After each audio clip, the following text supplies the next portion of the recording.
Every passenger saw the Bigfoot, this giant hairy creature pounding at our train until it made it stop. 3 years have passed, and I still wake up hearing the howling, still see those massive figures standing in the snow watching us. The government says it was an avalanche and mechanical failure. They're lying. What attacked our train that January afternoon wasn't weather or bad luck. It was Bigfoot. Not one, but a whole group of them, hunting us through the frozen wilderness for 2 days straight. By the time rangers found us, only 5 of us were left alive out of 23 passengers. This is what really happened. I booked the wilderness tour train on a whim. Mid-January in Alaska isn't exactly peak tourist season, but I wanted to see the backcountry in winter, experience that raw northern wilderness everyone talks about. The train was small, just 2 cars pulled by an old diesel locomotive running on narrow-gauge tracks through some of the most isolated terrain in North America. The whole route cut through dense spruce forests and mountain passes where you wouldn't see another human soul for 50 miles in any direction. The company called it the Arctic Explorer Line. Sounded exotic and adventurous in the brochure, with photos of pristine, snow-covered landscapes and promises of seeing wildlife like moose and caribou. What they didn't mention was how remote this route actually was, how far from civilization we'd be traveling. The tracks ran through national forest land that barely saw human visitors even in summer, let alone in the dead of winter when temperatures regularly dropped to 30 or 40 below zero. There were about 23 of us total that morning. I counted everyone as we boarded, mostly tourists like me, drawn by the adventure of winter wilderness viewing. A few looked like locals, older folks wearing serious cold weather gear, probably heading to remote cabins for hunting or trapping. There was a couple celebrating their anniversary, young and excited, taking selfies by the train windows. A group of college students on some kind of nature study trip. A few solo travelers like me. The youngest was a teenage girl who looked terrified even before we departed, traveling alone for reasons I never learned. The conductor gave us the standard safety briefing at departure. He was a grizzled older guy who'd clearly been running this route for years. Stay seated during transit. Don't open the windows or doors. Emergency exits clearly marked. Fire extinguisher locations. Standard stuff that everyone ignores because trains feel safe, familiar, boring. Most passengers were already focused on their cameras, snapping photos of the station, the mountains in the distance, the snow-laden trees. I remember taking a few pictures myself, excited about the journey ahead.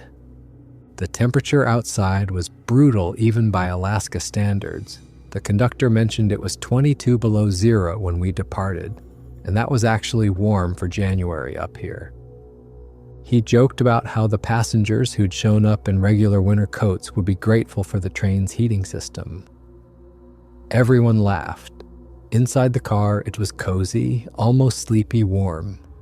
The vistos fogged up quickly from our breath, and I had to keep wiping the glass to see the landscape rolling past. The scenery was incredible for the first 2 hours. Endless white forests, mountains rising in the distance, frozen streams cutting through valleys. We spotted a moose about an hour in, and everyone rushed to that side of the car with their cameras.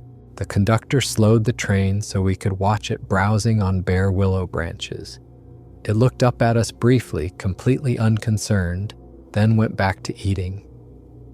Just another winter day in the wilderness. Around the 2-hour mark, the landscape changed. We'd entered a narrow mountain pass with steep rock walls on one side and thick, almost impenetrable forest on the other. The trees here were massive ancient spruces, their branches so heavy with snow they hung nearly to the ground. The pass felt claustrophobic somehow, closed in. The light was fading fast even though it was only mid-afternoon. January in Alaska means maybe 6 hours of daylight on a good day, and we were burning through it quickly. The train was going slow through this section, maybe 10 or 15 miles per hour, grinding through snow that had drifted across the tracks. The diesel engine labored against the grade and the accumulated snow. I remember thinking we were vulnerable out here, moving so slowly through such isolated terrain. If anything went wrong, mechanical failure, derailment, whatever, it would be hours before help could reach us. Maybe longer in this weather. I pushed the thought away. Nothing was going to go wrong. This was a routine tour train that had been running this route for decades. That's when everything went wrong. The first impact threw everyone sideways. I slammed into the window hard enough to crack my ribs, felt the sharp stabbing pain immediately. Around me, people were screaming, tumbling from their seats, grabbing at anything to stay upright. The train lurched violently to one side, metal screeching like something was tearing it apart from the outside. My first thought was derailment. We'd hit a rock slide or the tracks had given way. But trains don't derail sideways. They don't get pushed off course by external force. Through the frosted window, I saw it. A massive, dark shape pressed against the side of the train car, barely visible in the failing light, but unmistakably there. At first, my brain couldn't process what I was seeing. It was too big, too wrong. The figure stood at least 9 or 10 feet tall, covered in dark fur that looked almost black against the white snow. It was pushing against the train with incredible strength, muscles rippling beneath that thick pelt. The metal groaned and buckled inward where this thing was applying pressure. I could see the wall of the train car actually bending, rivets popping loose, windows cracking from the stress. This wasn't possible. Nothing should be strong enough to manhandle a multi-ton train car like it was made of cardboard. But there it was, happening right in front of me. The creature's hands, if you could call them that, were enormous, fingers thick as tree branches, gripping the metal and pushing with methodical purpose. Then the second impact hit, harder this time from a different angle.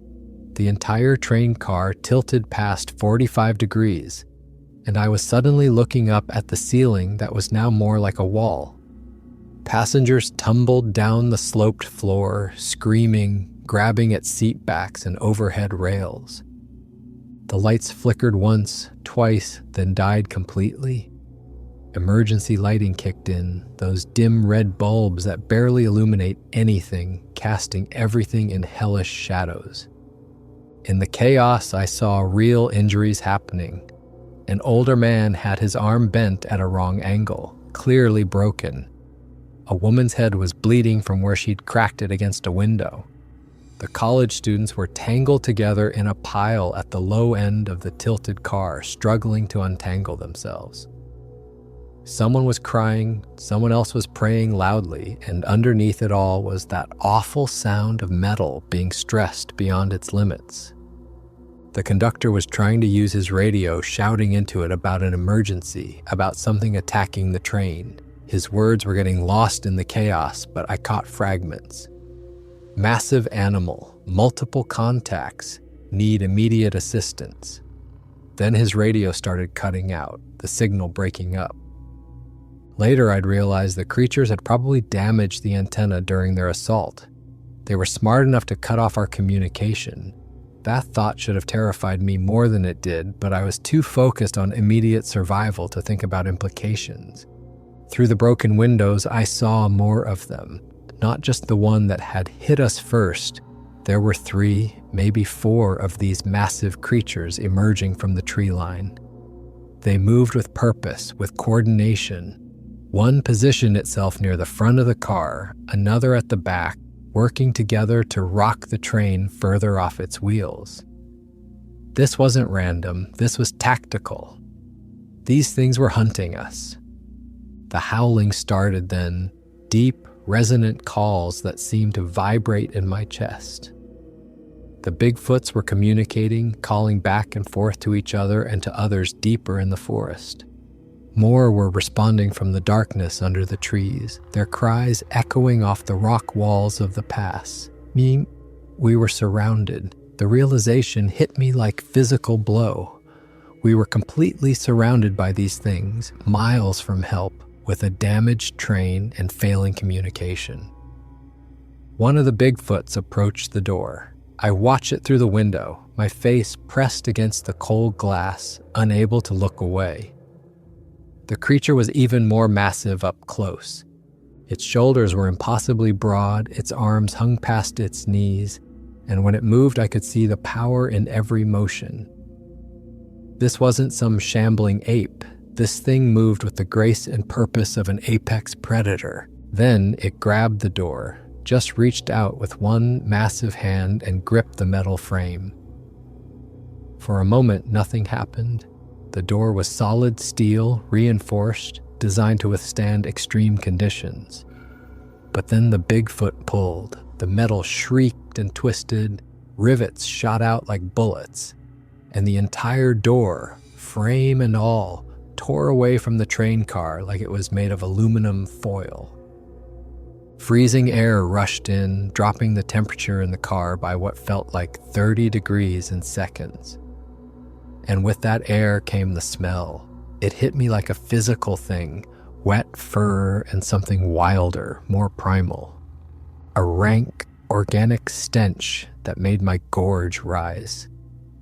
The Bigfoot stood in the doorway, framed against the darkening sky, its eyes catching what little light remained and reflecting it back. Those eyes were black, empty, devoid of mercy or hesitation. We were prey, and it was the hunter, and nothing else mattered. Panic erupted. Everyone who could still move scrambled toward the back of the car, climbing over seats and each other in desperate attempts to get away from that door. I saw a man try to shield his wife with his body. Saw the college students attempting to climb through the broken windows on the opposite side. Saw the conductor pulling people toward the rear exit, trying to maintain some kind of order even as everything fell apart around him. The Bigfoot at the door reached inside. Its arm extended impossibly far into the car, those thick fingers grasping. It caught an elderly man who'd been too slow to move away, just grabbed him by his coat and pulled. The man screamed, a high, terrified sound that cut through all the other chaos. He scrabbled at the seats, at the floor, at anything, trying to find purchase. But the creature was too strong. It pulled him through that door like he weighed nothing, dragged him out into the snow. His screaming lasted maybe 3 seconds. I heard the wet crunch of impact even over the chaos inside the car. Then silence from outside.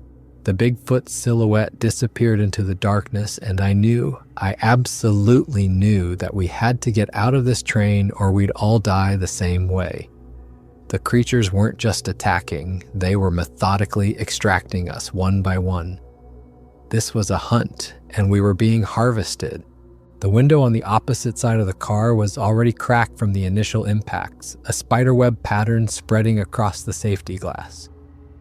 The younger guy, he looked maybe 25, wearing a college hoodie under a light jacket, started kicking at it. His first few kicks barely made a dent, but he kept going, desperation giving him strength.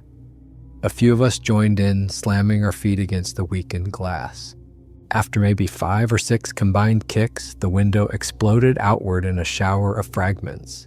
The sound was lost in all the other chaos, screaming, metal tearing, Bigfoots howling outside. Freezing air poured through the opening, and I realized just how inadequate our clothing was for what we were about to do. But staying meant dying. That much was clear. Behind us, the sounds were getting worse. More Bigfoots were entering through the torn open door. I could hear them moving through the car, hear people screaming as they were grabbed. The conductor was still trying to coordinate an evacuation, but his voice was getting drowned out by panic. Some passengers were trying to fight back. I heard glass breaking, someone yelling about the fire extinguisher, but it was useless. You can't fight creatures like that with bare hands and improvised weapons. I climbed through the window opening, trying to avoid the jagged glass still clinging to the frame. My hands were shaking so badly I could barely grip anything. I hung from the window frame for a second, saw the ground maybe 6 feet below, and then just let go. I hit the snow wrong, landed on my already injured ribs, and the pain was blinding. Lay there for a moment, completely unable to breathe, certain I'd just punctured a lung. But I could breathe, barely, painfully. I forced myself to my knees and realized the snow was waist deep. Not the packed, manageable snow you get in cities. This was the loose, powdery stuff that provides zero support. Every movement meant sinking deeper. Every step forward required pulling my legs up through maybe 2 feet of resistance.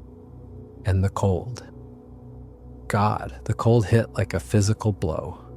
I'd gone from the heated train car to 20 below air in seconds, and my body immediately started shutting down non-essential functions to preserve core heat. Others were following me out the window.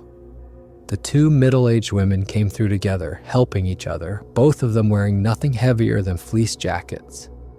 One had on sneakers, actual sneakers, already soaked through and freezing.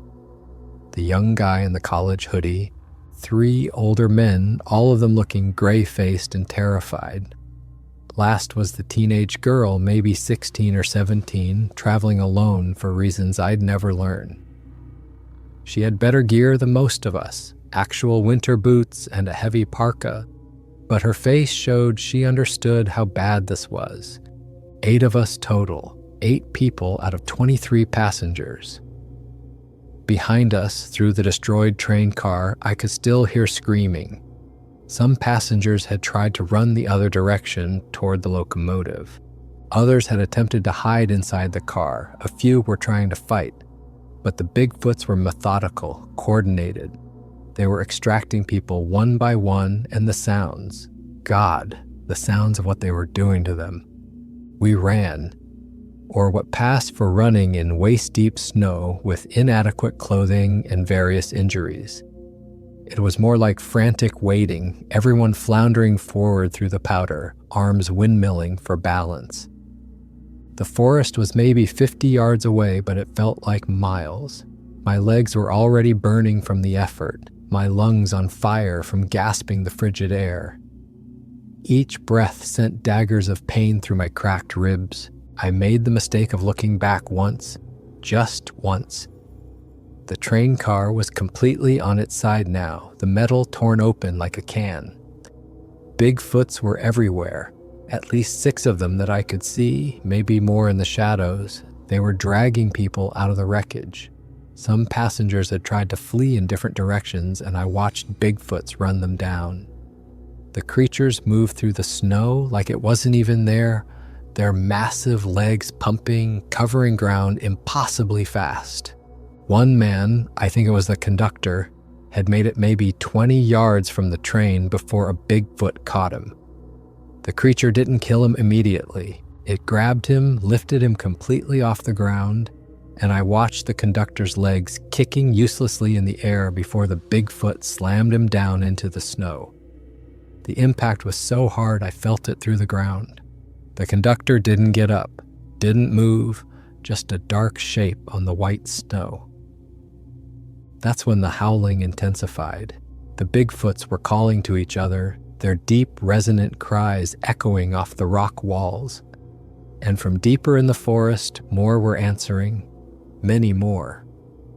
We'd stumbled into their territory, and they were responding like an army defending their homeland. Coordinated, organized, terrifying in their intelligence. We crashed into the tree line, gasping and desperate.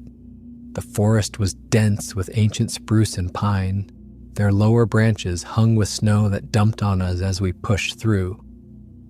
It was darker under the trees, the little remaining daylight blocked by the heavy canopy. I could barely see the person in front of me. We kept moving anyway, pushing deeper into the forest, putting distance between us and that nightmare scene at the train. One of the older men was crying, tears freezing on his cheeks as they fell. Another was muttering prayers in a language I didn't recognize. The teenage girl just kept moving forward like she was on autopilot, her face completely blank. Shock was setting in for all of us, the body's natural response to overwhelming trauma.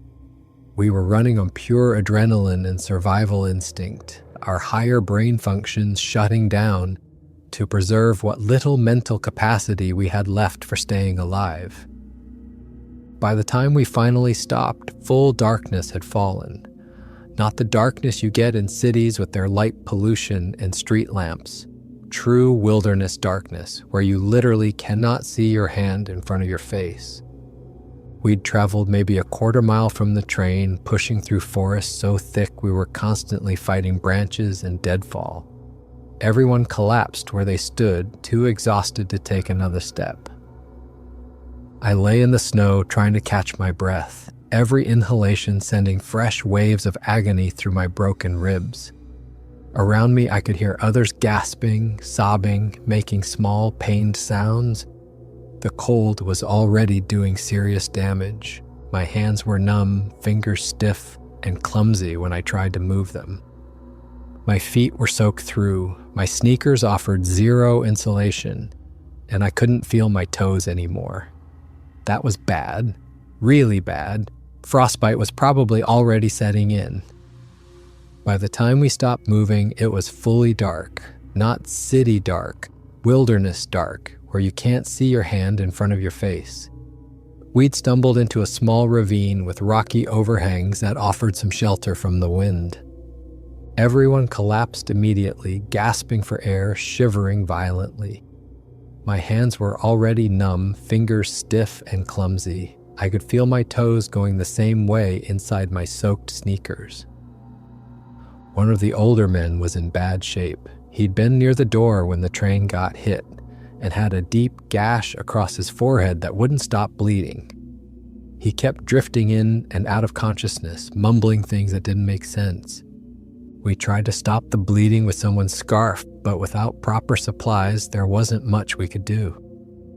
The cold was another enemy now. My ribs hurt with every breath, and I could feel my core temperature dropping.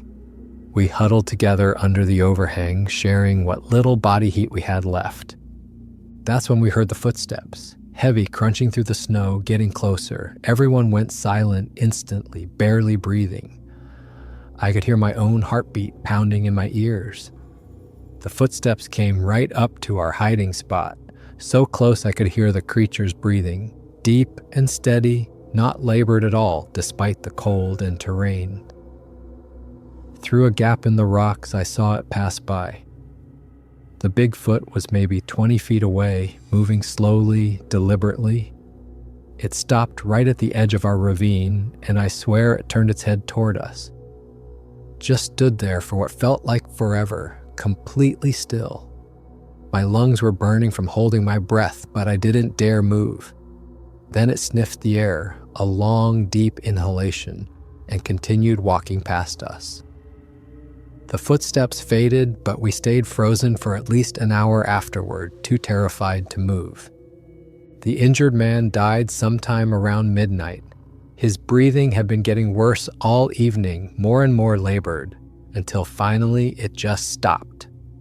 We couldn't bury him, the ground was frozen solid, and we had nothing to dig with anyway. We left his body there in the ravine and moved deeper into the forest before first light. It felt wrong abandoning him like that, but staying wasn't an option. The Bigfoots were still out there, still hunting.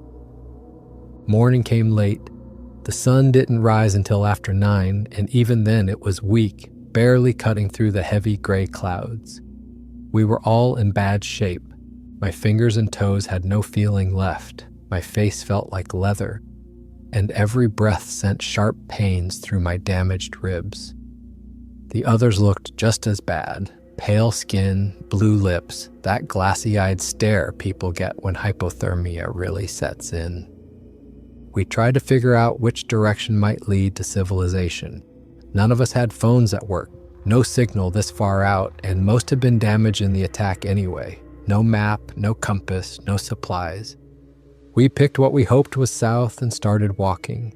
The snow was still waist deep in places, and every step was agony.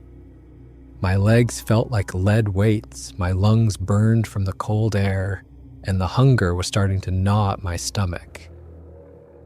That's when we started seeing the tracks. Huge footprints in the snow, fresh ones, easily 18 inches long and maybe 8 inches wide. They were everywhere, crisscrossing through the forest in all directions. The Bigfoots had been moving through here recently, probably during the night while we huddled in that ravine. Looking at those tracks, I realized something that made my blood run even colder. They were tracking us, following our trail through the snow. We weren't just lost in the wilderness, we were being hunted. We came across a frozen stream around midday. One of the women suggested we walk along it to hide our tracks, and it seemed like a good idea at the time. The ice was thick enough to hold our weight, and we made better time on the relatively smooth surface. We'd gone maybe half a mile when the ice cracked beneath one of the middle-aged women. She went through up to her waist, gasping from the shock of the freezing water. We pulled her out as fast as we could, but the damage was done. Her pants and boots were soaked through, and in 20 below weather, wet clothes are a death sentence. Within minutes, the fabric started freezing solid, crackling when she moved. We tried to find shelter, tried to build a fire with the few dry sticks we could find under the trees, but our hands were too numb to work the wood properly. And before we could get anything going, we heard the howling again. This time they didn't hide. 3 Bigfoots emerged from different directions, spreading out to surround us. They move with purpose, coordinating their approach like wolves closing in on prey. These weren't mindless animals, they were intelligent, tactical. They'd flanked us, cut off our escape routes before we even knew they were there. Everyone scattered, pure panic, no coordination, just blind terror. I ran with the teenage girl and the young guy, crashing through the undergrowth with no idea where we were going. Behind us, I heard screaming, not just fear, but pain, the sound of people being caught. I didn't look back. Couldn't. We just ran until our lungs were burning and our legs wouldn't carry us anymore. We slid down an embankment and nearly went over a cliff edge. Managed to catch ourselves at the last second, pressed flat against the rocks, while loose snow cascaded past us into darkness below. We were trapped there, clinging to the frozen rock face, too terrified to move. Above us, we could hear the Bigfoots moving around, grunting and making these low, rumbling sounds that were almost like speech. They were communicating with each other, coordinating their search. We stayed pressed against those rocks for hours. My hands went completely numb, clinging to the frozen stone, and several times I thought I'd lose my grip and fall. The sounds above us continued. Footsteps, grunting, that awful howling calling back and forth. They knew we were close. They were searching methodically, checking every hiding spot, every hollow, every dense patch of brush. As the afternoon light faded, we carefully climbed back up the embankment and found a dense cluster of evergreen trees to hide under. The branches hung low, heavy with snow, creating a natural shelter. We crawled underneath and huddled together, trying desperately to share body heat. The young guy was showing serious signs of hypothermia now, slurred speech, confusion, shivering so violently his teeth chattered like castanets. The girl and I tried to keep him warm, but we were barely functioning ourselves. At dusk, the Bigfoots returned. We could see their silhouettes moving between the trees, dark shapes against the deepening twilight. There were more of them now. I counted at least 5 separate figures circling the area. They were checking every possible hiding spot, working in a grid pattern like a professional search team. One came within 10 feet of our evergreen shelter, so close I could smell that wild, rank odor again. It stopped, and I was certain it had found us, certain this was the end. But then it moved on, continuing its methodical search. That's when the young guy lost it. The hypothermia had pushed him past rational thought. He suddenly bolted out from under the trees, running blindly into the open. We tried to grab him, but he was too fast, too panicked. The Bigfoot spotted him immediately. The chase lasted maybe 20 seconds. The creature covered ground impossibly fast, moving through the deep snow like it wasn't even there. We heard the young guy scream, heard the wet crunch of impact, and then silence. The teenage girl was sobbing silently next to me, tears freezing on her cheeks. I held her still, one hand over her mouth to muffle any sound, terrified that the Bigfoots would hear us. We stayed frozen like that for what felt like hours, listening to the creatures moving around in the darkness, searching. They never seemed to tire, never seemed to give up. This was their territory, and they weren't going to let us leave it alive. When the Bigfoots finally moved away, we crawled out from under the trees and started moving again. We had to keep going or we'd freeze to death. The girl could barely walk now, stumbling every few steps, her movements sluggish and uncoordinated. Advanced hypothermia for sure. I wasn't much better. My toes had been numb for so long I couldn't feel them at all anymore, and I knew that meant frostbite. Probably severe. But that seemed like a problem for later, if there was a later. We found a small cave formed by wind-carved snowdrifts and crawled inside. It was barely big enough for both of us, and we had to pack snow around the entrance to hide it and keep some of the wind out. It was pitch black inside, so dark I couldn't see the girl even though she was pressed right against me. We could hear the Bigfoots outside throughout the night. They never seemed to sleep, never seemed to stop searching. Their footsteps crunched through the snow all around us, sometimes so close the sound echoed inside our little cave. At one point, something heavy walked directly over our snow cave. The roof partially collapsed, snow cascading down on us, and I was certain we were about to be buried alive. We dug ourselves out frantically but silently, terrified that any noise would give us away. When we finally cleared enough snow to breathe properly, we just lay there in the darkness, too exhausted and scared to move. The girl whispered that she couldn't feel her feet anymore. I knew what that meant, severe frostbite, probably to the point where tissue death had already started. Even if we got rescued, she'd likely lose toes at minimum, maybe more. But rescue seemed impossible. We were miles from anywhere, being hunted by creatures that seemed to own this wilderness, and we were both on the edge of complete system failure from the cold. I don't remember much of the rest of that night. I kept drifting in and out of consciousness, my body shutting down to conserve heat. Every time I'd jerk awake, I'd panic, thinking the Bigfoots had found us, thinking this was it. But we were still alive, still hidden in our little snow cave. The girl was shaking violently beside me, her breathing shallow and rapid. I knew she wouldn't survive another full day out here. Hell, I wasn't sure I would either. We emerged from the cave at first light. The girl couldn't walk on her own anymore, so I half carried, half dragged her through the snow. Every step was agony. My body was shutting down, running on fumes, barely functioning. But I kept moving because stopping meant dying, and I wasn't ready to give up yet. We stumbled out onto a frozen lake. Crossing it was risky. If the ice broke, we'd be dead in minutes, but it was faster than trying to force our way through the forest. We stayed near the edge where the ice was thickest and started making our way across. Halfway over, I saw movement at the tree line. 4 Bigfoots emerged, standing at the shore, watching us. They didn't follow onto the ice. They just stood there, dark figures against the white snow, watching.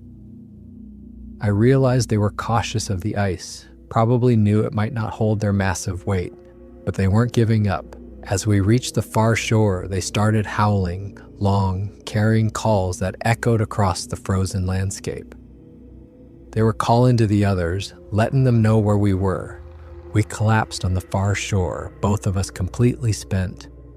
I could hear helicopter sounds in the distance. Search and rescue had to be. I tried to get us to an open area where they might see us, but the girl couldn't move anymore. She just lay there in the snow, barely conscious. I was screaming for help, waving my arms, but my voice was hoarse and weak, and I knew they probably couldn't hear me over the helicopter noise. That's when I heard crashing through the trees behind us. The Bigfoots were coming, moving fast now, and I knew why. They'd seen the helicopter too, knew what it meant. They were rushing to finish us off before we could be rescued. I tried to drag the girl toward the clearing, but I was too weak. We'd made it so far, survived so much, and now we were going to die within sight of rescue. The biggest Bigfoot burst from the tree line, running straight at us. It covered the distance impossibly fast, snow exploding around its feet. I fell trying to get away, landing hard on my injured ribs. The pain was blinding. The girl collapsed beside me.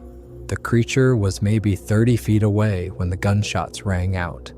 4 park rangers emerged from the trees to our left, all carrying heavy rifles. They opened fire on the charging Bigfoot, multiple shots cracking through the frozen air. The creature veered away, disappearing back into the forest. But more Bigfoots appeared from different directions, trying to reach us before the rangers could form a defensive perimeter. The rangers circled us, firing at any Bigfoot that tried to approach. They weren't aiming to kill, just warning shots, driving the creatures back. But the Bigfoots weren't giving up easily. They kept circling, howling, trying different angles of approach. The rangers were professional, calm, clearly trained for this exact scenario. That's when I realized this wasn't new to them. They'd dealt with Bigfoot attacks before. The lead ranger was on his radio, calling for immediate helicopter extraction. His voice was urgent but controlled. No surprise, no confusion about what was attacking us, just efficiency and purpose.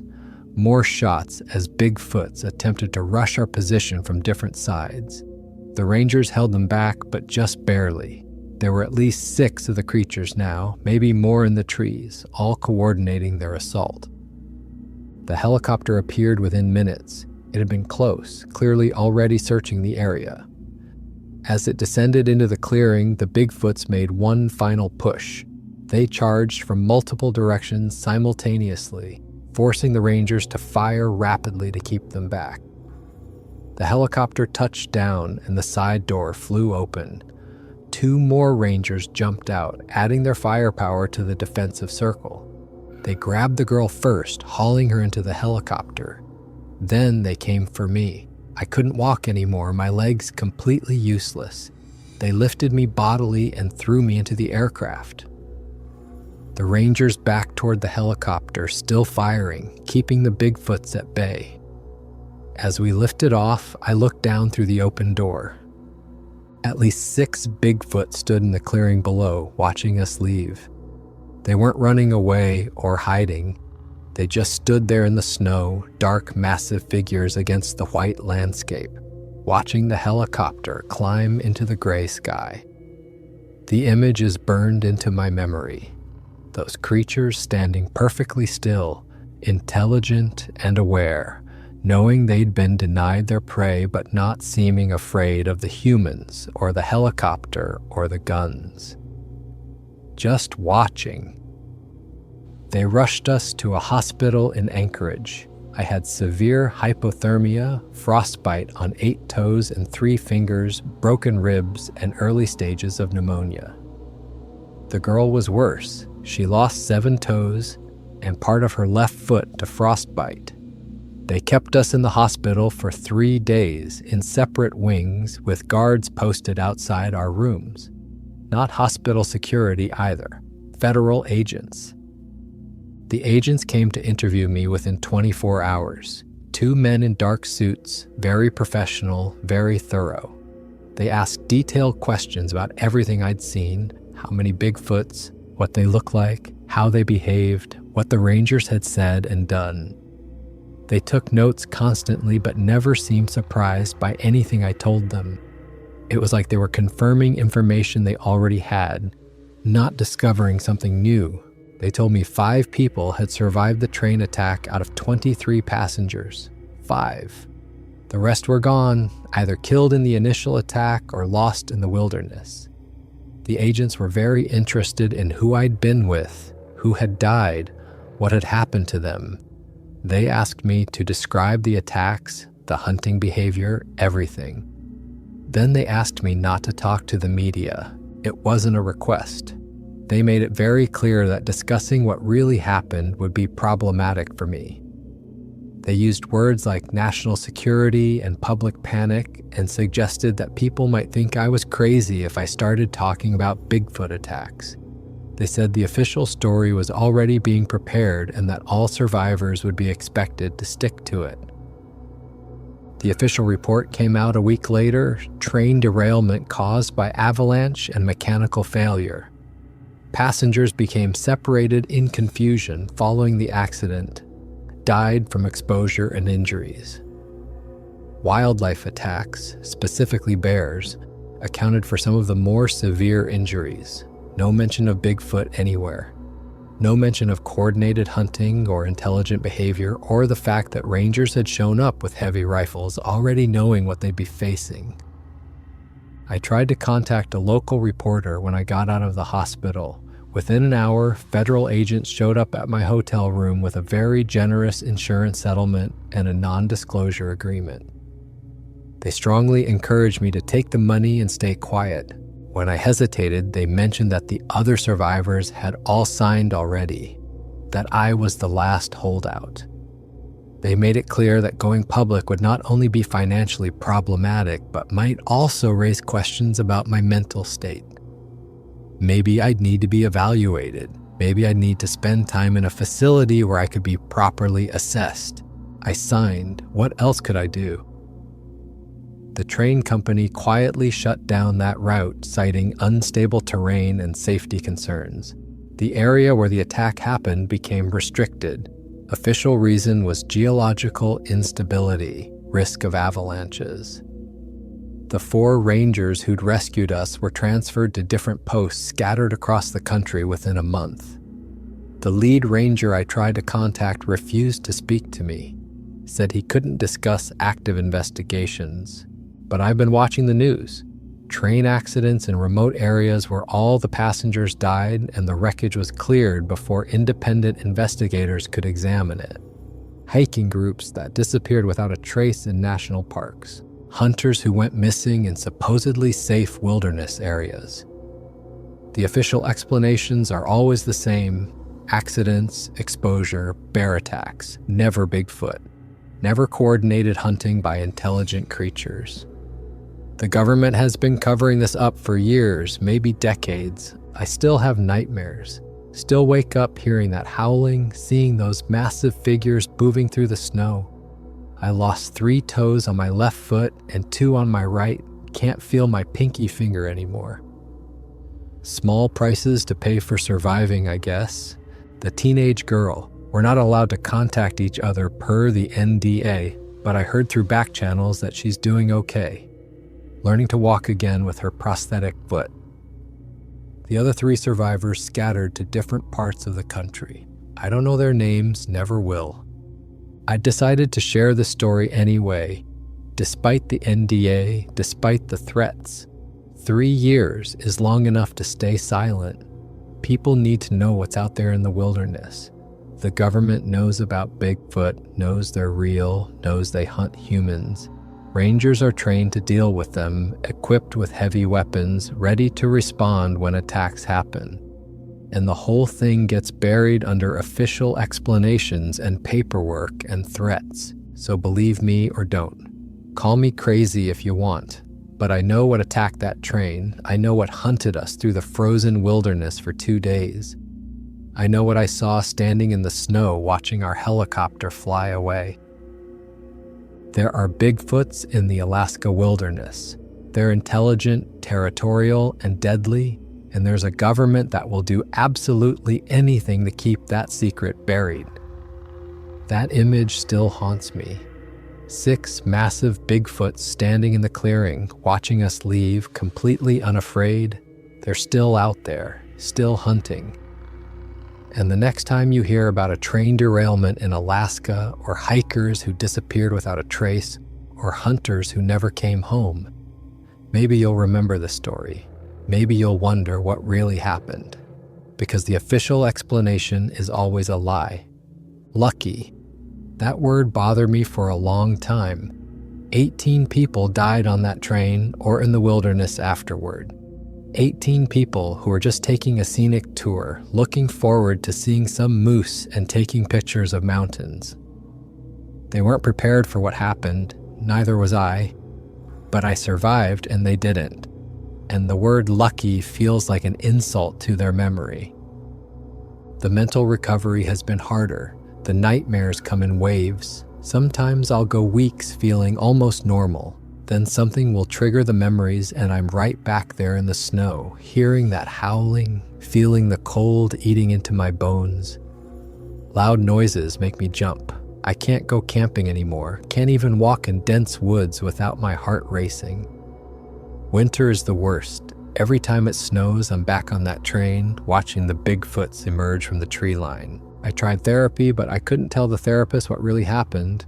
The NDA made sure of that, so I had to talk around it, describe it as a general traumatic experience without details. The therapist diagnosed me with PTSD, prescribed medication, taught me breathing exercises. None of it addressed the real problem. I was hunted by creatures the government insists don't exist, and I'm not allowed to tell anyone the truth. The isolation is crushing. I can't talk to the other survivors, can't share my experience with anyone who would understand. The settlement money sits in my bank account like blood money, payment for my silence about 18 deaths. Every time I think about spending it, I feel sick. But I took it, signed their papers, agreed to lie. What does that make me? I've spent countless hours researching Bigfoot sightings, trying to understand what we encountered. The patterns are there if you know what to look for. Remote areas where people vanish without explanation. Wilderness accidents with details that don't quite add up. Search and rescue operations that get shut down suspiciously fast. And always the official explanation that satisfies the public but doesn't match the evidence. What bothers me most is the intelligence. These weren't mindless animals. The Bigfoots that attacked our train were organized, tactical, purposeful. They coordinated their assault. They cut off our communications. They hunted us with strategy and patience. That level of intelligence combined with their strength and size makes them apex predators in a way that should terrify everyone. But the government keeps it secret, keeps pretending these creatures don't exist. Why the cover-up? I've thought about this constantly. Maybe they're worried about panic. Maybe they think people would avoid wilderness areas and it would hurt tourism. Maybe they're concerned about what it means that there's a species of intelligent hominids living in North America that we can't control or contain. Or maybe, and this is what scares me most, maybe they know there are many more of them than anyone realizes, and admitting they exist would mean admitting the government can't protect people in huge swaths of wilderness. The fact that those rangers showed up prepared tells me everything. They had heavy rifles. They knew exactly what they'd be facing. They'd clearly dealt with Bigfoot attacks before, which means this wasn't an isolated incident, which means the government has a protocol for this. They rescue survivors when possible. They clean up the evidence. They create official explanations. They threaten or pay off anyone who might talk. It's systematic, practiced. They've done this before and they'll do it again. I wonder about the people who disappeared before us. How many other train accidents, hiking accidents, hunting accidents were actually Bigfoot attacks? How many families are mourning loved ones and believing the lies they were told? How many people died in the wilderness never knowing what killed them, never having a chance to warn others? For more interesting stories, check this out.